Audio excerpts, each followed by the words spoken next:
君に感謝を。必要ありません。それはもう大勢の方にいただきました。悔いはない。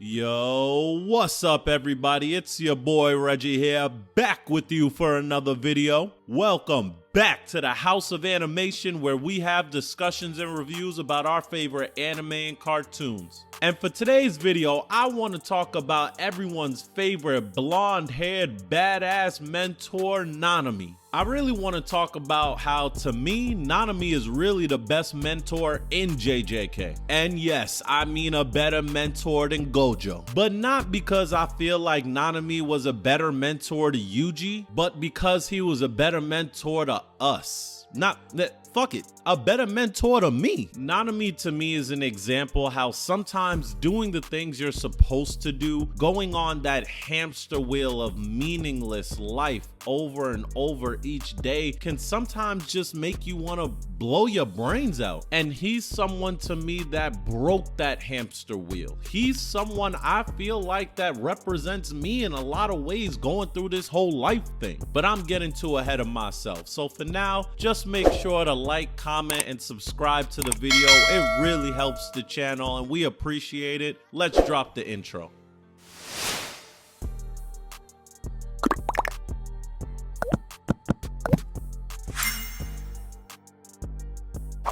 So like I said in the intro, I think Nanami is the best mentor in JJK. Honestly, I put Nanami in that mentor class right up there with Iroh and Genkai. Now, granted, he's low on that tier list, but I think he makes the list for me. The reason why I think he makes the list is because I say this all the time when it comes to great anime mentors. They shouldn't only be teaching the main characters, they should also be teaching us. And the lesson I think Nanami taught us when he was on screen was about finding your purpose. And in the great words of Iroh, Nanami asks himself the two biggest questions you can ever ask yourself in life.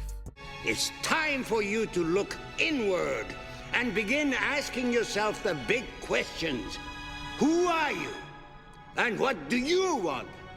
So to understand Nanami's story, we have to start the way we start all of these videos, from the beginning. But the interesting thing about that is the beginning of when we start to learn about Nanami is when he almost met his end. We begin to learn about Nanami when he was trapped in Mahito's domain expansion. Now, Nanami said it himself. He was dead to rights. It was over, finito. And when he thought his life was over, he took off his glasses, looked up, and said, I have no regrets. And that's where we learn about his past. So Nanami in his younger years was a sorcerer at Jujutsu High, but when he failed to save his best friend, he quit and decided to go work in corporate America as a stockbroker. As a person, Nanami comes off kind of stiff and cold, but you can kind of tell he has a warm heart by how quickly he started to care about Yuji after they first met. Even in his backstory, you can tell that Nanami is a genuine person. Even when his boss was telling the new guy that Nanami was training,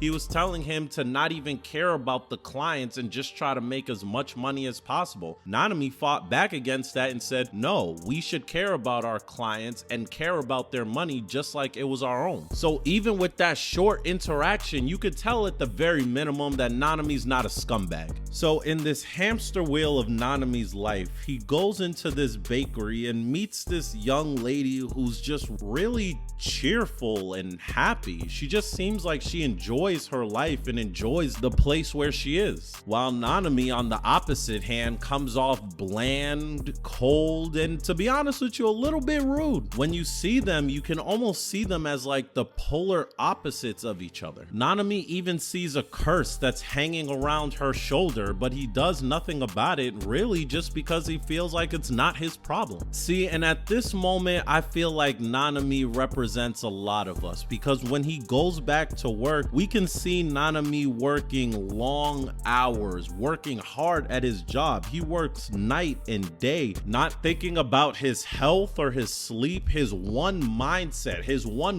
goal is just to be able to make money. 呪いも他人も金さえあれば無縁でいられる。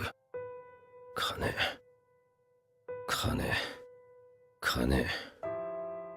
Now tell me that's not one of the most relatable things you ever heard in the motherfucking anime. You definitely for a fact either said this yourself or heard somebody say that they want to make as much money as possible, stack their paper, retire early, and then live their life on some beach drinking mimosas or some shit. You hear him talk about money, money, money, almost to the point where he's like trying to convince himself, trying to fool himself into thinking that life doesn't need any purpose. Life doesn't need any reasons. The only thing that matters is money. And if we're being honest with ourselves, there's a lot of people, me included at a certain point, who thought that that was the truth. But as you grow up, you realize that it's not. Because when we see Nanami back at the bakery, he looks tired, drained, just exhausted with himself. And tell me that's not something that we all haven't gone through. We all haven't gone through this hamster wheel of waking up, sitting in traffic, going to work,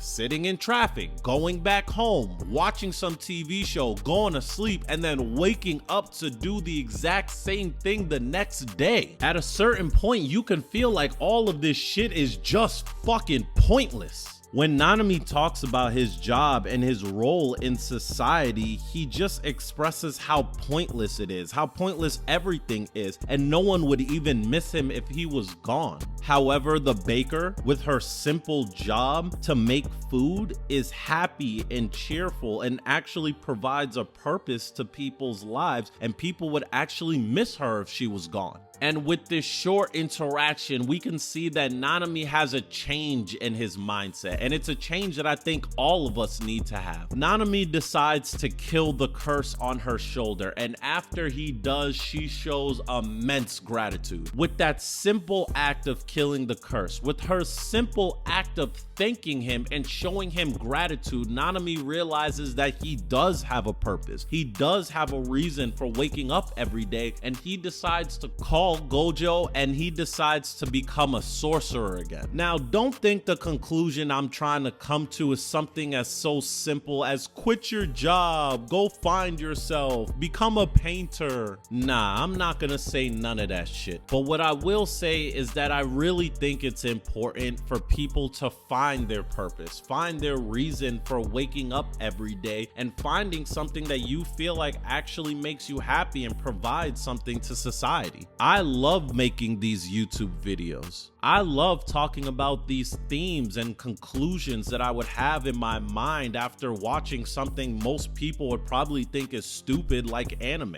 This is meaningful to me and it makes me happy, and I can do this while also working my 9 to 5. Nanami didn't quit his job as a stockbroker. He just decided that he wanted to do something that he felt provided purpose to society and provided meaning to himself, so he decided to become a sorcerer again. I think many of us, just like Nanami, had a false perception of life, thinking that money and status was everything. And it's definitely important, but if that's not something you find purpose in, it's important to go find out what that thing is. If I'm really trying to analyze Nanami, you can say that Nanami giving up sorcery was kind of like a kid giving up on his dream and conforming to the life that he thinks everybody thinks he should have. And Nanami going back to sorcery was him rediscovering that inner thing that that child wanted. And when you find your purpose, sometimes it's so strong, sometimes it can even blind you, where you're going down this road and you want to stop but you can't, and something is just